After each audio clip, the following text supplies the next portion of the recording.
Yes, people, welcome back to West Ham Unofficial. I hope you are all well. It's time for game week 29 out of the 38 Premier League roundup show with me and Shaun. Shaun, how are you? Good evening, not too bad, buddy. Good.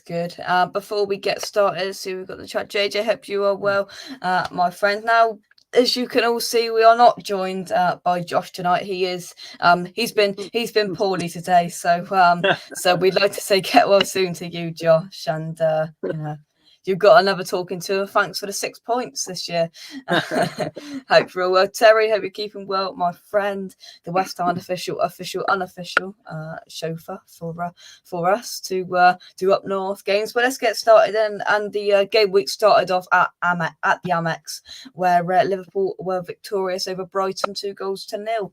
A Salah penalty, a bit of controversy. Should have been a red card. Should not have been a red card. Plenty to talk about, Shaun.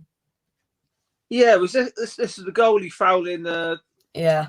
Was it Salah or Diaz? I can't remember who it was now, but was it Jota or Diaz? One of them. Yeah, one of them. It's a strange one. I know the saying is if it was an outfield player, but I think it's one of these weird, strange rules that if the ball runs to the next phase and all this nonsense, you know what I mean? It's nothing's ever black and white, is it? So it's just ridiculous. Yeah, I think Brighton season. I know Liverpool got to try and keep pace for Man City now, but Brighton 5 defeats in a row now or something. Something like that. Yeah, and they got Tottenham going to their place in a couple of days. So, that's 3 points for Brighton then. Well, we'll get on the Tottenham in a minute, but yeah, it's just like I think we've said quite a few times. As you know, but not actually talking about Liverpool. They're just that's just Liverpool. But Brighton, it's one of those teams I've said before where if they're on, it's not these sort of games where you think, "Oh, can I be bothered to watch it?" I tend to enjoy watching them because they play nice football. They struggle to put the ball in the net, and then everyone sort of bigs up Potter as a manager, and then they go and throw 5 in a row. I'm sure it's 5 defeats they've had in a row. I think their home records are appalling as well. So they're always going to be fine, and Potter's always going to do enough. But they're just turning another one of those strange little sides, aren't they? Do you know what I mean? They haven't won in 1, 2, 3, 4, 5. Yeah, five in a row lost now. They've lost to United, Burnley, Villa, Newcastle, and now Liverpool. Yeah, it's quite a mad little run because obviously I think they were sniffing the top half for quite a bit, and then like I said, then Potter would get talked up for jobs like maybe like Tottenham in the future or West Ham. He's one of those names that lingers around, isn't he? But then I don't know. Then he sort of throws in these sort of results. I don't know. I think it's difficult because they play nice football, and I can see a lot of frustration with Brighton fans. They don't want to see nice football; they want to see points on the ball, which I understand. I think Potter's a good manager, a bit of investment in the summer, and I think they're doing all right. But that said, was this the 3rd or 4th season they've been in the Premier League? I'm assuming because they're going to finish probably comfortably around mid-table, aren't they? No matter what, I'd have thought. And I think it was only 2 seasons ago, I can't remember where they finished last year, where they were struggling to stay up. So you'd have to take it as progress. I think they're going to be one of these clubs that sort of around mid-table. We think, if they get 1 or 2 more, but then when the transfer window opens, they lose 1 or 2 of their better players, so they're back to square one. So, But yeah, it's one of a few clubs that I got a little soft spot for. I think nice seaside town clubs. I've got a soft spot for them. Yeah, Callum's in the chat as well. Callum, hope you are well. Moving on, next up then, another 2-0. We thought Burnley were doing okay, but then they put in a stinker away from home to Brentford. Ivan Toney scoring a penalty 2-0 to Brentford, Shaun. Yeah, Clive's getting excited. Brentford Clive. In all fairness, he did call it. He said once we got Eriksen starting and Toney back in the team, do you know what I mean? You can't. He's right there. I think we said a few weeks ago that if it was between Brentford and Leeds, it would depend who could get like Bamford and Phillips back or Eriksen and Toney back. Well, Brentford have got their boys fit in the team. I think Eriksen, a lovely assist, very, very identical to one that he did for Tottenham 3 years ago. I think Toney is up four and 2 games now, is it? He got a hat trick, didn't he, the other day? Yeah. He got the header yesterday. So every week we come on, I think the relegation battle it's going to take another little twist as long as Burnley can hold in there. Burnley have just got to hold in there. This will go down as a bad result for them, but with the form that Everton are showing, if Burnley we'll get on to all of that and Everton later on. But I'm looking at it, and there's no point looking at it every single week because you're best off just leaving it until 5 games to go because it's Burnley have got 2 games in hand and they on a couple down there. Yeah, they have. Yeah. I mean, I know the old saying is you'd rather points on the board than games in hand. I can't remember if it's the same now, but if Burnley won their games in hand, they could have gone above Leeds. But I'm not sure if that still counts now after the weekend's results. Yeah. But I'm not even sure these games in hands are against. One of them they was against us and they beat us. I'm not sure who else they've No, I don't know, but that's that 19th. They've got 2 games in hand on Watford, and there's just a point between them. So, and Everton, they've played 1 more game than Everton, and there's 1 point in that. So it's tight, point. That's for sure. There's only 1 point, and they got one game in hand on Everton. You say so? Yeah. And the way goal, I don't know. I expect Burnley have got the better goal difference as well. Just a hunch.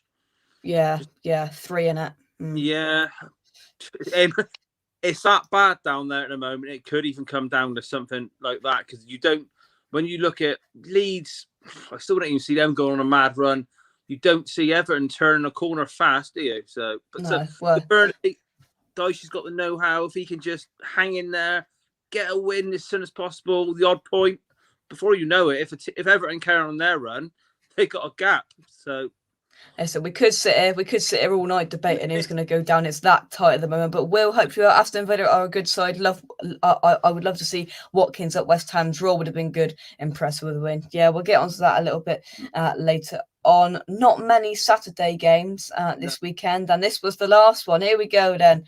Ronaldo special right then. And as Shaun takes a big heavy breath, I'm going to hand over to him with Man United 3, Spurs 2. It was a strange game. It was a very odd game. Tottenham on an incredible win-lose run. I did think we were due a draw, and I'd have probably took it just for the sake of why not. I don't think we're in the run for top 4. So, but it's just a strange game. I think Tottenham are definitely the better of the teams, especially in the first half. I think second half, the game almost sort of nearly ground to like a walking pace at times. It was like just a strange affair, really. I can take the Tottenham perspective from it was that Tottenham didn't play bad. It is a very, very disappointing result because Man United were rubbish. Yeah. They were poor. You got to praise Ronaldo, of course, but the defending for all 3 goals was really crap.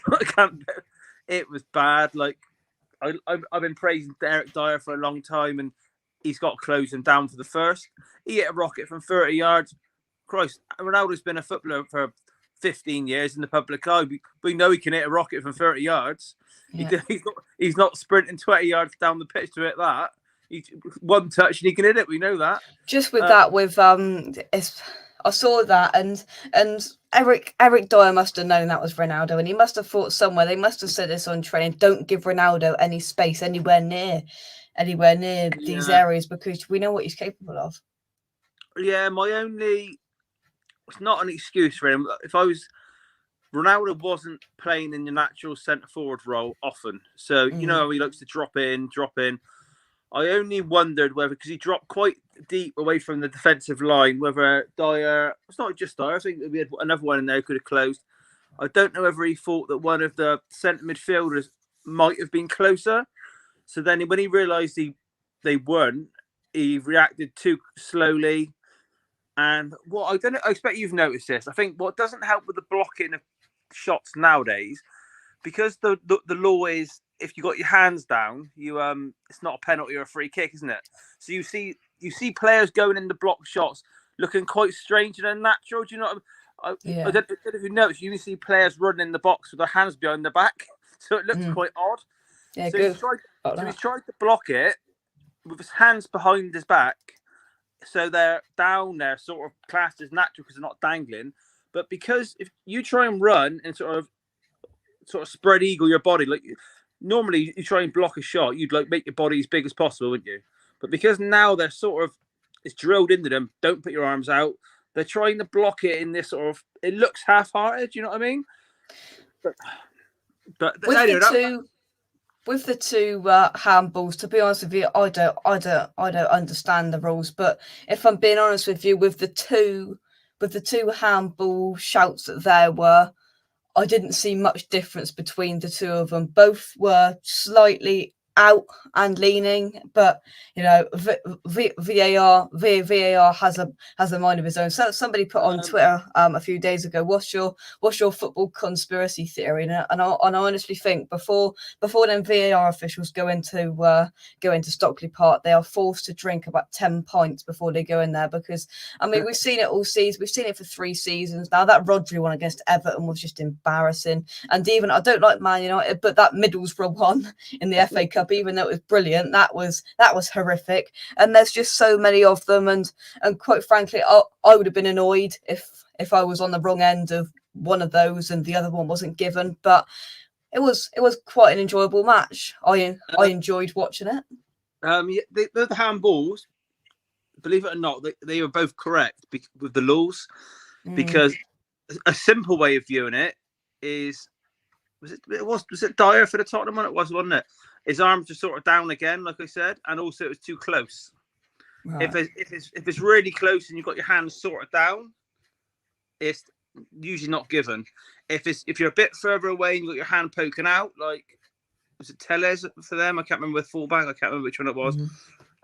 It's usually a penalty, and it sounds daft, but that's listen. The way they should do it is they should get ex-Premier League centre-backs in there to do this, to judge it, or even just ex-Premier League players, somebody who's been in these positions. Because honestly, if you're too close this, and honestly, if they're going to do this, they might as well say, well, let's get a ruler out and let's measure how far it was from the ball to the line. But honestly, we could talk about that all night. It's just it's the daft thing is, and I sort of, when I go back to the Dyer trying to block that shot, this unnatural and natural position of the arm, but to be unnatural, you've got to then defend the shot in an unnatural way. Does that make sense? So you're trying to block a shot almost like running like you've got no arms. That's unnatural. So I don't know. I think the old one of the rule interpretations once, I've lost count how many there's been, was if you move your arm towards the ball. But to me, Rodri did that, and that wasn't given. No, that rule makes sense. If someone's having a shot and you put your hand up, it's obviously a penalty. Yeah. I don't know. Let's take some comments, shall we? Because we could be ranting and raving out of VAR all night. Lawrence, hope you are keeping well, my friend. Gary, evening. Where's Josh? He's not very well tonight, but he did send through a video after the game yesterday for Ask the Fans, so you can go back and see his reaction to it. Get in. Talk about that a little bit later on. Kent says Everton could drop. Lampard has got a battle for this relegation fight. And to be honest with you, we talked about it in the car yesterday. Is the fact is that which two managers would I prefer at the moment in a relegation battle? Lampard, Hodgson, and Sean Dyche. It's Hodgson and Dyche. You've got an inexperienced manager in Frank Lampard there, and they haven't been getting any better, Everton. But I think Everton are one of the next games now. We're about 4 games away from Everton, so we'll talk about them a little bit later on. I cheer on any side that plays Spurs. Love Shaun. Does he think top 4 has gone for them? I'll have my say first. I think top 4's gone for anybody that isn't an Arsenal fan, personally, Shaun. Yeah, I'd probably agree. I stand by what I said about a month ago. Don't get me wrong, Everton, Arsenal have picked up, and I think they look a half-tidy team now. But whoever fourth, I don't think it was going to be a great team. I can't remember who just said any team that beats Spurs I support. Well, you probably Man United are probably, they're 5th now. They're both West Ham, so as fans, you've got to think a bit more sensible than that sometimes. Yeah, I think Arsenal probably get fourth. I think it'd be an epic bottle job if they don't. I think the way they manipulated the league with that COVID around Christmas worked a treat for them. Listen, the way they've got it now, they've got 3 games in hand on Man United, and there's a point in it. Yeah, they got, I think, 2. They got Liverpool Wednesday. That's one of the games in hand. And Spurs. And Chelsea, I think, is the other one. It? I think so. So they're not givens. So it's not all over. It might make it slightly interesting, but let's take some more comments. Kent says Spurs should have been beaten 3-1 if Romero touches the ball. He's offside. Maguire has to go for the ball. So for me, he makes him active. James Young, hope you're keeping well, my friend. Let's have a look at Evening Richard. I think they may do.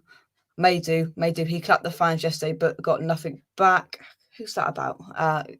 Is that with the Romero one, Jake? That's just not the laws. I mean, we can all have our little view on what we think it should be, it shouldn't be, but he wasn't because Maguire gets there first, and Romero's not really interfering with him. Then it's not. If you follow the laws, which you've got, sometimes it's hard to do. We've got to remind ourselves. It's just not offside. So yeah, blimmin' laws. But the VAR decision for the penalty was a complete disgrace. Whoa. Controversy.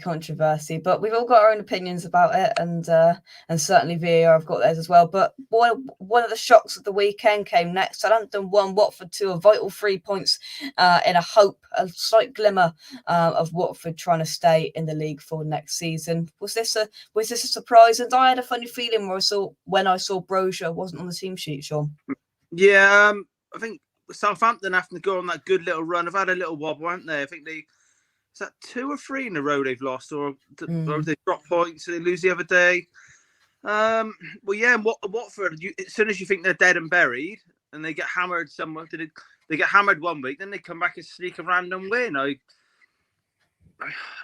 Who's the player they got us done? Was it Chucho or something like that? Is it? Yeah. Yeah. Do you know what I mean? I think we know with Watford, they've got 2 or 3 individuals that can really, really do it. Do you know what I mean? And it's just whether they can turn up consistently, and if the rest of the very poor squad can hang in there, really. But you'd have to, like you said, with Hodgson, you'd probably want him on board. Whether he's got enough talent now, I don't know. Southampton are going to be Southampton. When they played us the other week, and I think did they win 2 or 3 or 4 in a row? They were very good. Very, very good. But now, I don't know. Probably a little bit like Brighton. These mid-table sides, when they've got not a lot to play for, they get what we come in there now, mid-March. Haven't got a lot to play for. You just wonder whether all the players have got the enthusiasm for it every week. Do you know what I mean? Are they playing it full throttle? Nobody wants to get injured. Because you're going to get results like this. And teams like Watford are probably praying that they can go to Southampton when they're having one of them days. Because I've always thought this, when you just get to that stage of the season, it's probably a bit. It's not a good idea to look at form tables at this stage of the season for some sides. So I do honestly think some sides are just not putting it all in. But that could be the difference, you know. That game could be the difference where Southampton just a bit out of form, and you know they've got the flip flops out, and they're not really too bothered about the rest of the season. They're not going to get relegated. They're not going to get Europe, and those 3 points could be the difference. Yeah, it's true, and I wouldn't surprise me in the next few weeks. Tottenham become one of these sides where they're thinking, right, we're not going to get what we want this year. I'm hoping they don't think, right, let's go flat out and try and get Europa, because I know you're enjoying your Europa League run, and I know when it's your first year and it is a massive novelty and brilliant. But this isn't me being thinking Tottenham are big and what they are at all. But when you've had 10 years of being in the Europa League and wanting Champions League, and then you've had 5 years more or less of Champions League football, getting in the final, being a very good team, when you drop down, it's then sort of mentally hard to Here's the deal then, Shaun. We'll give you conference again next year and see whether you can give that another crack. I don't think anyone wants that. You No? like if I'll give you the choice, okay? Because it's great that West Ham are in Europe and it's a buzz for the fans because you haven't had it really ever really. If I said to you, right, you'll have conference next year, would you be a bit, even though it's only your second year in Europe? You would. I would be, yeah. Like, I think the conference is it seventh spot, sixth or seventh. Yeah. So I think it all depends on who wins the FA Cup and who wins the Carabao Cup, and honestly, it baffles me all of it. So we'll have to wait and see. But yeah, I think so. But no, there's no doubt about it. Nobody wants that, and and this is a strange subject that last year, like they won't finish above Arsenal this year, but I think it was 5 years on the spin that we finished above Arsenal. Last year on the last day, I genuinely wanted to finish below them to avoid that conference thing. Basically, because I knew what it was going to be like, and also, like I said, when Tottenham. This is the bad mentality of players, don't get me wrong. When Tottenham players had the Champions League for 5 years and then dropped to the Europa League, even though it's a big drop, but you deserve to be in it if you're in it. The mental attitude of these players going away in the Europa League, let alone the conference, was so bad. Do you know what I mean? I thought there's no way. It's such a draining thing when, if you go into Leicester have gone to a club called Randers and the players were thinking, right, we've got Europe this week. Who are we playing? Randers. And it's like, who? Who's that? It's the modern day, possibly ego of a footballer. They just West Ham probably a little bit different this year because Moyes probably won't allow it as much. But they don't. A lot of them just don't even want the Europa League, let alone the conference. So, well, let's take some of your comments. So let's scroll up. Aston Villa fans were clapping Yarmolenko while he scored. Respect indeed. Saeed's happy with the Watford win. Any news about Bowen? I don't know anything. I know as much as you do, Lauren, but I'd be surprised if we see him feature on Thursday. And that's my opinion, nothing more. But we'll have to wait and see what happens there. Evening late again. Hope you're well, Peter. Let's scroll on. Could Norwich, Everton, and Burnley get relegated? Well, I know you're a Watford fan, so you don't want to predict Watford to get relegated. Quite frankly, I don't know. There's so many more twists and turns left in this relegation battle. James Young, hope you are well. I reckon the draws are rigged, to be honest. No chance they want West Ham playing Rangers. There's not enough police about. Yeah. Cock. Could you imagine that? Honestly, we took 10,000 to Seville. How many we're going to take the Rangers? We'd taken over completely. But Robert. Nobody takes over Rangers. They were the amount of fans they bring to London for that. Have you seen the footage of the fans they took to Manchester in the few years back in Europe? They very big fan base and they will invade heavy. Yeah. It just completely goofy beat his team. No, I think he had his jab today and he's not feeling too well. So, but don't worry, we'll make up for it next week. Don't you worry about that, Robert.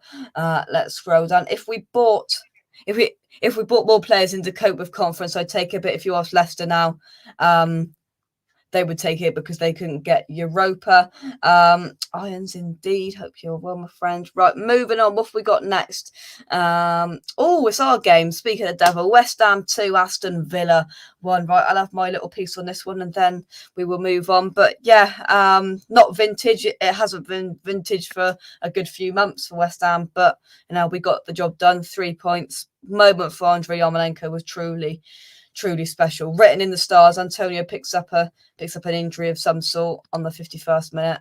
20 minutes later, Andrei Yarmolenko puts one in the back of the net. And I mean, let's not lie as well. Fantastic ball, and I think it was for the first one. Dawson's not getting credit for the long ball over the top to Ben Rama. Ben Rama drills it into Yarmolenko. One touch turn outside of the foot, pings it into that bottom right hand corner. Superb. Absolutely superb, Yarmolenko. Everything that's going through his mind registered at the moment, obviously with Ukraine and everything.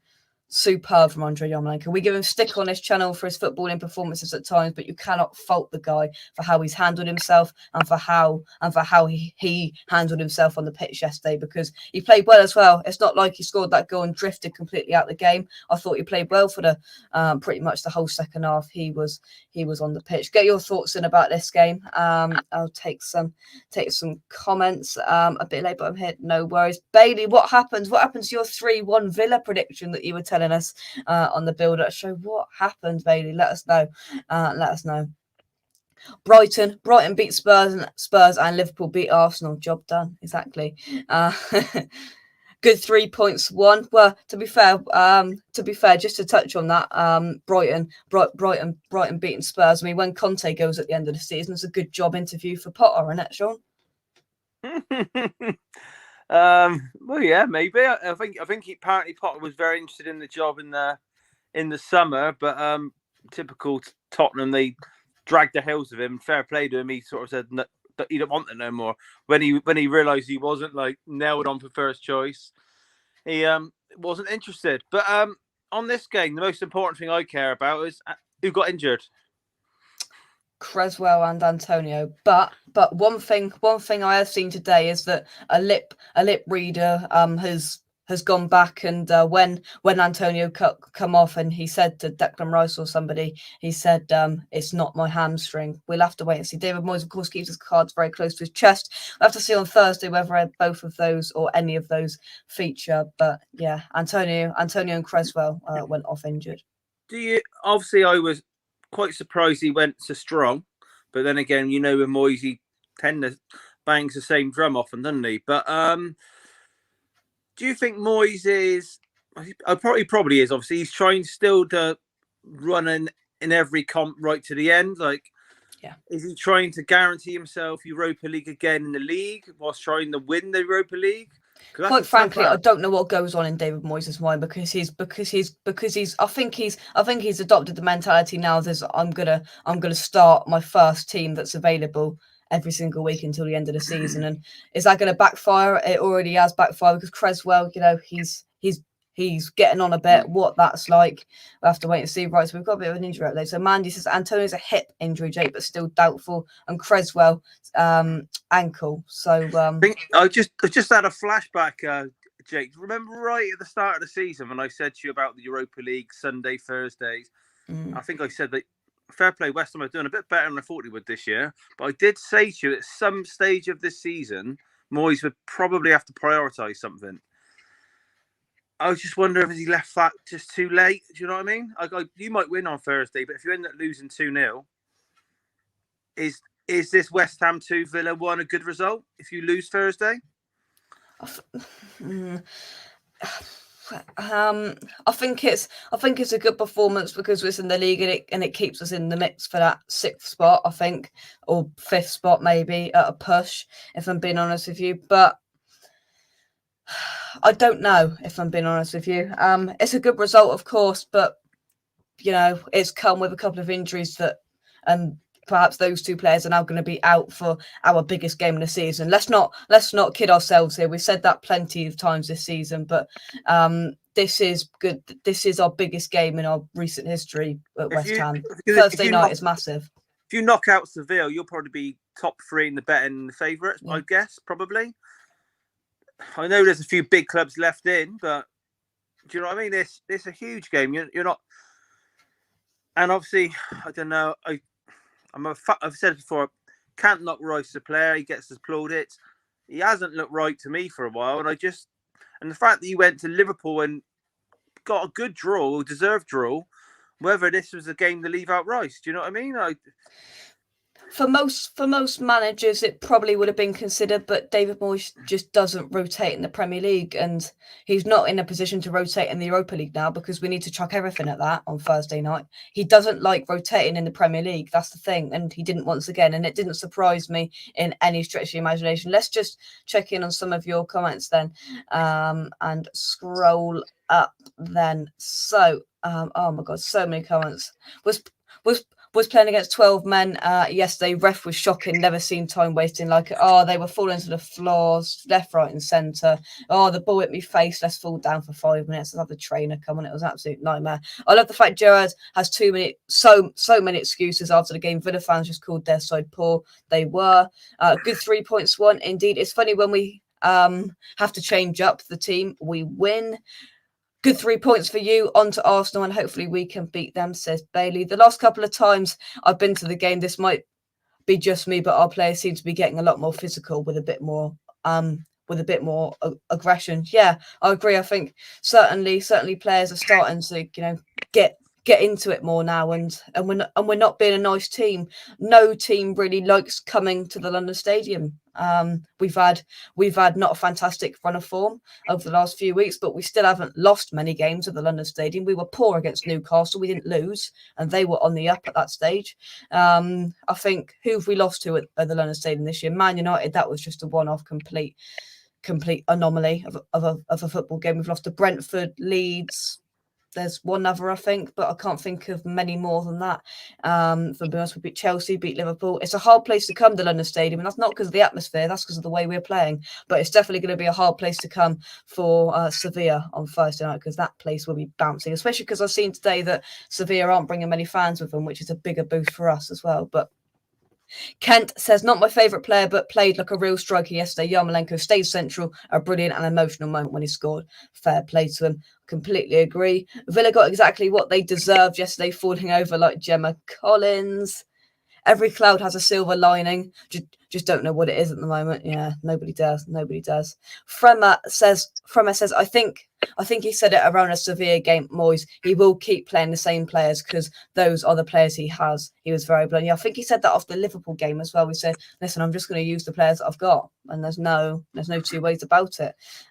Kent says he would have rested 4 players yesterday. Yeah, but David Moyes does what David Moyes wants to do. But any final thoughts on that, Shaun, before we move on? Yeah, I'm gonna expand my last question. Go on then. So you went full strength against Villa, more or less what was available. Okay, you go out on to Seville on Thursday. You come to the Tottenham Stadium on Sunday, I believe. Yeah. So I'm not saying Tottenham are going to beat you, because I don't know what Tottenham would turn up, but it could possibly make or break David Moyes' season. That 7 days seen this West Ham Villa game and the Tottenham game, and I know he's a stubborn old dog, but if these 2 injuries, probably Bowen out as well, if you don't go over the line versus Seville and then lose on Sunday, you're going to get a few moan, aren't you? You're going to. Honestly, to be honest with you, Shaun, this is there's no two ways about it. There's no hiding from it. This is 2 massive games for West Ham now, because we could end up with Spurs leapfrogging us, because what we are now, Spurs are 3 points behind us with 2 games, and one of them's against Arsenal, whoever the other one's against, whatever. But Spurs could catch up with us. If they beat us, we could be out of the Europa League, or alternatively, we could be clear of Tottenham and we could be through to the quarterfinals of the Europa League. That sounds like an absolute dream, which I don't think will happen. If we get a point at Spurs, I'll be happy, because that still leaves that 3-point gap there for those 2 games in hand to do whatever. So Spurs can do a Spursy and however they like and see fit to in that game. But it's massive, honestly, and I'm slightly worried. Don't be worried. If I know it's hard, I would, as a West Ham fan, I would solely think about Thursday. And this might sound insane to you, because I try and take rivalries away from it a little bit with football. When I try and think as logical as I can, or I get angry. I'm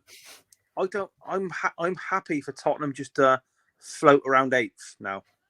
I don't even want a last day, are we going to make Conference League? I don't even want that. I don't. It's weird, because it's got to the stage of the season. There's areas if Conte stays, there's areas in our team which need massive improvement. So we're going out in games where I want us to win, of course I do, but I also want them certain areas that need improvement to be appalling at the same time. because Conte's been calling out the owner left, right, and centre. You probably leave. He's been telling them what every Tottenham fan have thought for ages, but he's just not pussyfooting around it. So it's almost like we moan about, oh, he's shocking, but there's areas where we think, right, keep being bad, then something might actually get done. So yeah, I'll take a point against West Ham. We're not going to get where I think Tottenham want to be. Definitely don't deserve to be. So yeah, I'd take a draw against West Ham and move on. And I'll be honest with you, because I'm not that bothered about rivalries. I wouldn't bother me if Tottenham finished below West Ham again, as long as they're not in Europe. I just don't. All right, then let's make a deal then, Shaun. Let's make a deal. So Tottenham finish 8th. We beat you at your Hull on Sunday, and we get Europa League. Done deal. There we go. You heard it here first. Fremmer says if we knock out Sevilla, we are the favourites, just because Sevilla are El champions. Listen, they won it 6 times. They are the firm favourites. You know, I know you got Barcelona in it as well. Barcelona blow hot and cold. Can't believe I'm saying that, but yeah, Shaun, is that deal? Is that deal done? So we'll beat you. We'll finish 6th. You finish 8th. Happy days. I think I got a little hunch that you're going to end up with this Europa Conference. That's my little hunch. I hope not. Is Oakenflex eligible for Europa League? I don't think he is. No, he's not, because I think the Europa League say you've got to be at the club for 2 years, and he signed in the summer. So no, but to be honest, Robert, I like the idea, but David Moyes just wouldn't play him. Yarmolenko starting up top. UEFA will hate it if we knock out Sevilla. They hate us, UEFA. They're just like, oh, who are these small club that have come into it that don't attract big numbers and big revenue and all that? But let's scroll down. Save your money till tomorrow. A lot more football in Cheltenham sites. Exactly. Yeah, exactly, Mandy. What's Lauren's tip for tomorrow? I love the Cheltenham. Oh, there we go. We don't condone betting for. I'm not talking about betting. I'm just talking about the horse race, not the betting angle. I just want to know what she thinks might win. Precisely, love it. Fremmer says, I sort of like the Moyes way of just going for it. It brought us some legendary games in the Carabao, Europa League, etc. We might not win anything this season, but to me, we don't have to. I like that. But right, let's move on, because we'll be here all night, and we've still got 1, 2, 3, 4, 5 games to go through. So quick fire, Shaun. Let's go. Leeds 2, Norwich 1. Massive win for Leeds. It's a massive win for Leeds. It's a win they expected to win. They did win it. They were the better side, but they scraped over the line. Like 95th minute was it. It's interesting if you look at, you can relate it to horse racing, because when you've got form against horse, you can compare and all that. I watched Villa versus Leeds in this Marche, what his name is, second game at home. Was it last weekend? Villa running ragged. Leeds look atrocious still. Open. Was it 4-0? Was it at home? They lost, beat 4-0. And then you've just said that Villa at West Ham Stadium weren't that good, and their fans admitted they weren't very good. So when you look at like that, how teams compare, and then you see Leeds just scraping over the line versus Norwich, it just tells me that Leeds are still in trouble, to be quite honest with you. Like, I wouldn't read too much into this. I think Burnley have got to play Norwich. Anyone that plays Norwich down there, they've got to win. Yeah. If Leeds got points here, you think, wow. So it's an important 3 points, expected 3 points. I think Sean Dyche and Frank Lampard, they'd have all expected the 3 points here. They'd have almost written it off. But for Leeds just to scrape over the line, and then they got routed by Villa the other day, when on the telly they were still talking, Villa, there could be more goals in this when they're 4-0 up. Do you know what I mean? And Bamford come on and took off injured again on 46 minutes. So he started his first game since September, I think. And then he went off at halftime. So I wouldn't read too much into this. I think Leeds are still in big trouble. So, but yeah, let's just get rid of Norwich now. I think let's just condemn them. They've gone. But Leeds Avenue back down. But Leeds are still open. They still got Championship League One level finishing. Let's just see what they do. And they've bought in a manager that adopts the Bielsa way. Slightly not as mad, but they've bought in this geezer who likes at the end of games to have team talks on the pitch, get in a huddle and do things in an American way. Let them do that. Embarrassing, really. But final comment on West Ham. We're in danger of doing a Spurs, having 2 decent seasons and not investing in the squad. Shots fired. That's not your decent seasons weren't quite on Tottenham's level. Tottenham were in a title race. Here we go. Tottenham were in a title race and invested no money. It's a bit different. Listen. I'd much prefer to not be in a title race and finish third in a 2-horse race in 2015. Sure. Oh, hang on, but we might become champions yet because of that Chelsea title when we finish second. So if they take them titles away, right. So you might have something to put in that cabinet then. Oh, we might get the open top bus tour yet. Oh God, crikey! Spurs fans, get your flags out, line the streets. You're ready. Kent, I love this analogy. Lead through a box of chocolates, team. You never know what you're going to get. I tell you what, we're gonna have to move on, but that is analogy of the day. Right, next one. Everton 0, Wolves 1. Fat Frank Lampard. He's not doing the business at Everton. I haven't been on one of your shows since. My last game, I was actually at the Tottenham Everton game at the Tottenham Stadium. I haven't spoke to you since then, I don't think. Mm-hmm. Honestly, Tottenham were good, but Everton were appalling. I'm sure you watched it. I'll tell you. Tottenham Twitter said afterwards that is the worst team to go to White Hart Lane all season. When I say they are bad, usually when you see a bad team or a team playing out of form, you can pick a little area where they're not too bad. They might battle well in the middle. They might be solid at the back. They might look a bit dangerous on the counter. Nothing. I mean, nothing. I think their best player, and I think it's been reported as well, is the young lad from the academy on the wing. I've forgotten his name.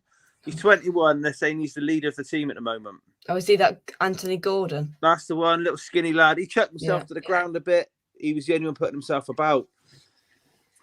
I think people thought that the home form might save Everton because I think Everton have got the worst defense away record in the league, I believe. I think it's something like 2 points for over 30 now or something like that. They're in big trouble. Big trouble. Really Everton make Tottenham look good. I'll tell you what, though, they are. Tottenham are good on the day. I think I said to your dad, if any team that sets up open against Tottenham can destroy. Okay, and that's what Tottenham deserve the victory over Man City at the Etihad because they know how to play against them. If you set up solid like maybe a West Ham do, you're going to trouble Tottenham more. But Everton, they just had nothing about them at all. They played 4-3-3. When I was there, I was concerned that it was against 2 in our midfield. There was no pressure. There was even stages where I thought, oh God, we're being a bit sloppy on the ball here. And then like a little sort of triangle and we're jogging out with the ball. I'm like, they look like a team that have just ran out of ideas. They sacked Rafa Benitez or whoever their last manager was. They brought in Frank Lampard, which I think was a horrible decision. If I'm honest with you, they knew that they were going to be in a relegation dogfight. So what do? They bring in an inexperienced manager that flopped at Chelsea and hasn't got any experience in this position in the best league in the world. I couldn't understand it, to be honest with you, and he's dragged them even more down into it. And I do fear for Everton because Phil said, where is it? Phil says it up here. If Everton get relegated, I don't think they come up at the first 10, because if they go down, they lose Richarlison, they lose Calvert-Lewin. Who else do they lose? Pickford, yeah. I don't think they're in the best financial state either. No. I think Mashiri, one of their owners, is talking about already selling the club. They've got big plans for a massive new stadium on the Liverpool docks. I'd imagine that'll be shelved. I watched them live. I've seen them on the telly a fair bit as well, but I watched them live and I just see no identity. I couldn't see what Frank Lampard was trying to get into them. I even had to look at the program a couple of times to remind myself who was playing. Yeah, like Van der Beek, they got on loan from United. I thought, we did the transfer show, didn't we? And we said, oh, that could be astute business. Dele Alli. I'll tell you now, and I'm happy to post a video. The best moment of the game that an Everton player had was the ovation that Dele Alli got when he come on. That was the best moment Everton had. It could have been 10. If I said it was 10, it could have been. if Son was playing with any confidence, because he is a bit void of confidence at the moment, a lot of Tottenham fans want him dropped, believe it or not. He could have had a hat-trick first half. I couldn't even look. I looked on the film for who's playing out there. They had nothing. Calvert-Lewin, I don't know if he's fit. He don't think he won a header the whole game against Dyer. He got dragged off. Pickford, absolute nightmare. I tell you what, Everton, they are they're in big, an big absolute trouble. nightmare. They're in big trouble. And as we went back to the Burnley game, Burnley just need a couple of wins because where's Everton buying a win from? They don't. Exactly, because it's mentioned that Everton have 3 games in hand. Let's see who them 3 games in hand are up against. Who they're against quickly, because I don't see where their next 3 points comes from. So their fixtures now, they've got to play Newcastle. They're on the up. They play us. Anything could happen there. And then United, Palace, Liverpool in the Merseyside derby, and then Chelsea. Where are they getting points from there? Who've they got 3 games in hand on though? Everton. See that doesn't show there. I don't know who the games in hand are against, but they've got 3 games in hand plus those fixtures. I mean, you've got United. They haven't got 3 games in hand on Burnley below them though. I know that much. They've So they've played 26, and Leeds above them have played 29, and there's 4 points in it.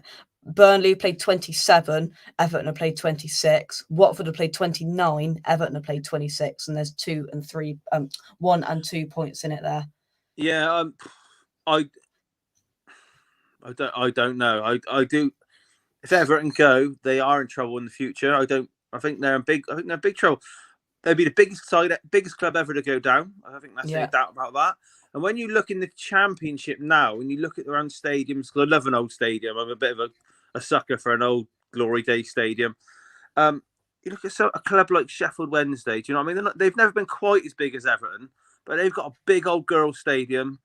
They were competing in it near the top sort of 6 of the Premier League for a long time.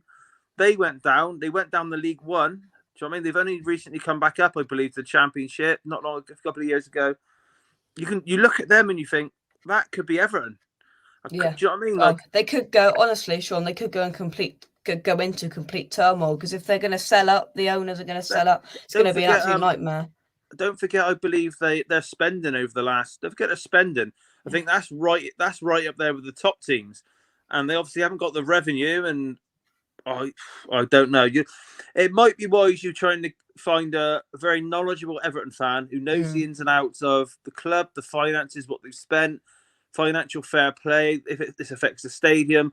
Basically, just look at it and be sensible. If we go down, how it affects them. Because if they go down and the owner wants out, Whispers wants out already, you got to worry for a club that big and what could happen.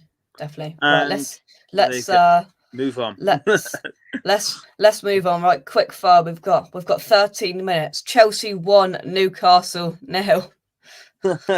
Quickly, let's go. Oh, the game with the vile owners. I don't know. I tell you what, the highlight of this game was boring. The highlight was Newcastle fans singing to the Chelsea fans, Mike Ashley is coming for you. That's the highlight of it. It's a whole lot of who cares this game a little bit. It was a penalty. That's outrageous how they didn't give that. I don't even think they've managed to explain why it wasn't given. I think it's just he tried to rip his shirt off and trip him at the same time, and it's not a penalty. I don't care a lot for Chelsea. All I'll say about Newcastle is they've been on a brilliant run.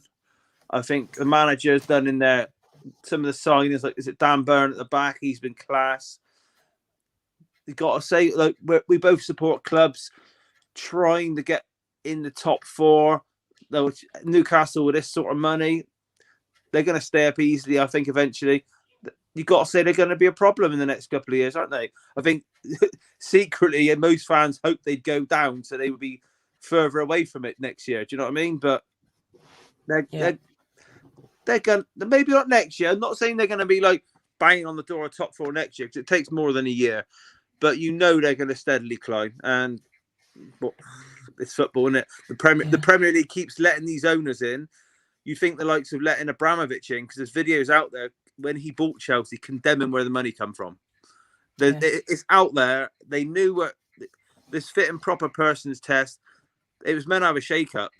And with Newcastle though, I watched True Geordie did a really eye-opening podcast with Kieran Trippier on the True Geordie podcast. If you haven't watched it, go and watch it, because it was really eye-opening for the way that he wants Newcastle to go. And the fact is that he said himself, I've seen so many people say that I went to Newcastle for the money. If I wanted the money, he said, I would have stayed in sunny Spain. He said, I went there because I wanted to come back and we want to win titles in the next 5 years, he said. 5 years might be too late for him. Well, good point. Yeah. I don't know. It's one of them, isn't it? Like, if you support a club that bring in billions and you don't care where it comes from. Look at Chelsea now. Like, I know this is a political side of the game. Most Chelsea fans, they couldn't give a damn where the money come from. They couldn't give a damn that Abramovich is helping fund a party bombing hospitals. You know what I mean? Football fans can turn strange when morals, put it this way, morals can go out the window when your team's being successful. Do you know what I mean?